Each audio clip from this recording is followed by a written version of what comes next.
Welcome to a new fantasy adventure on Dreamscape. Miriel and Arandur are lovers at the court of the tyrannical Queen Arya. When their relationship is discovered, they must flee the palace. An adventurous odyssey through impassable forests and mountains begins.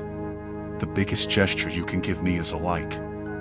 If you like my stories, feel free to leave a subscription and activate the bell so you don't miss any more stories. Well then, let's dive into the story. The Flight of the Lovers. Breathing heavily, young Miriel ran through the nocturnal forest, closely followed by her lover Arandur. Again and again, the two of them cast anxious glances back over their shoulders. They were not to be caught. Only a few hours ago, Miriel and Arandur had escaped from the palace of Queen Arya. Miriel had been a lady-in-waiting to the queen, Arandur one of her knights. But their love for each other was strictly forbidden. When Arya found out about it, she had gone into a terrible rage. Immediately she had Miriel put under arrest and Arandur thrown into the dungeon. But in a desperate action, the lovers had managed to escape from the palace. Now they wandered through the dark forest of the kingdom of Eldamar, always in fear of being caught by the queen's guards. Miriel was still wearing her elegant dress of the court ladies, which kept getting caught in thorns and branches. "Quick, this way," whispered Arandur, turning to the right. "We must reach the border of Runner. They won't be able to track us in the wilderness." Miriel gasped in exhaustion. Her legs burned with exertion, and her splendid silk dress was torn and dirty. But she bravely ran on. The main thing was that they were together. Suddenly there was a rustling in the undergrowth beside them. Arandur reflexively pulled Miriel behind a mighty tree trunk. They huddled close together in the bushes, hardly daring to breathe. Silence fell.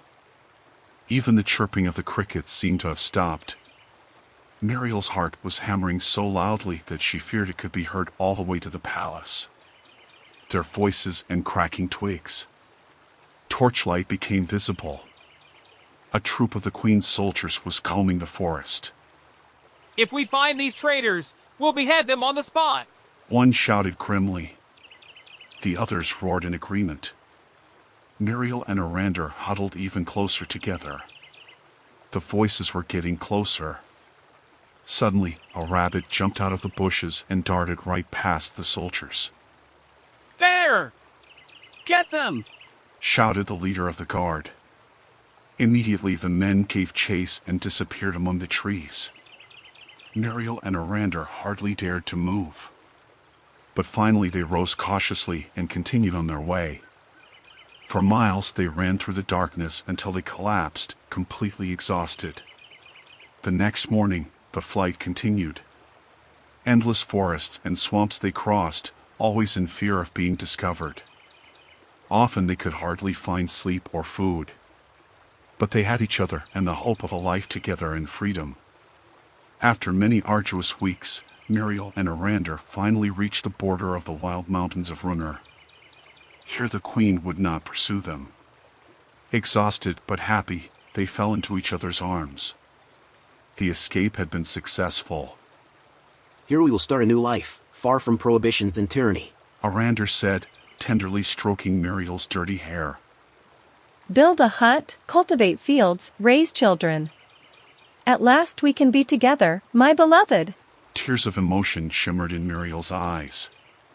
All the hardships had been worth it. Now they could find their happiness here in the lonely mountains. Hand in hand, the lovers walked towards their new life. The past was forgotten. Only their love counted now. Miriel and Arandur built a small hut on the edge of a deep mountain forest. For days they cleared trees, built walls of wood and clay, and covered the roof with straw. It was hard work, but they mastered it with fervor. Finally, they could spend their first night in their own four walls, snuggled close together under a warm fur blanket. Outside, the icy winter wind howled, but inside, a cozy fire crackled in the hearth. In the weeks and months that followed, Miriel and Arandur diligently built their new home. Miriel planted herbs and vegetables, took care of chickens and goats. Arandur created fish ponds and hunted for game in the woods. In the evenings they often sat on the shore of the small mountain lake behind their hut and listened to the sound of the waterfall while the stars twinkled in the sky. Sometimes Arandur told old tales and legends from his homeland. Miriel knitted clothes from the wool of her goats. In autumn, their first daughter was born, a strong, healthy girl with dark hair. They named her Ladwin, which meant little light. Proud and happy as never before, Miriel and Arandur rocked their child to sleep. In the following years, Ladwin grew up splendidly. Miriel gave birth to 2 more children, the little boys Barian and Thoron. During the day they romped and played in the forest and at the lake. In the evening they listened to Arandur's stories. Miriel and Arandur were overjoyed. At last they lived in peace and freedom, surrounded by their beloved children. The escape from the palace seemed ages ago. Here in the mountains they had found their true home. And their love had only grown stronger over the years. So the years passed in peace and happiness. Miriel and Arandur watched their children grow into strong young adults. Ladwin, by now an enchanting young woman, married the son of a ranger from the neighboring valley.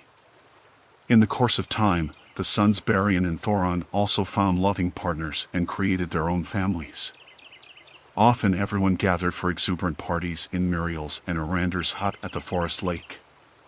They sang, danced, and laughed until late at night. But the happiness did not last forever.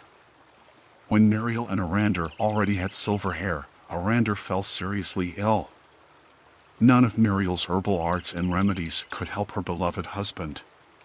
Finally, on a cold winter day, death took the aged knight gently away to the next world. Miriel was inconsolable. They had spent more than 50 years side by side since their adventurous escape from the palace. Now she had to live alone without her great love. But her children took touching care of her, visiting her daily in the cottage by the lake. The grandchildren tirelessly asked for Miriel's stories from the past and always made her laugh. So Miriel gradually found peace and was able to enjoy the rest of her life in peace, surrounded by her loving family. And when her time came, she knew Arandur would be waiting to gently escort her into the next world. But until then, Miriel would spend many happy years in her home, or once her adventurous escape ended and a new life full of love began. Here in the mountains, she had found everything her heart desired.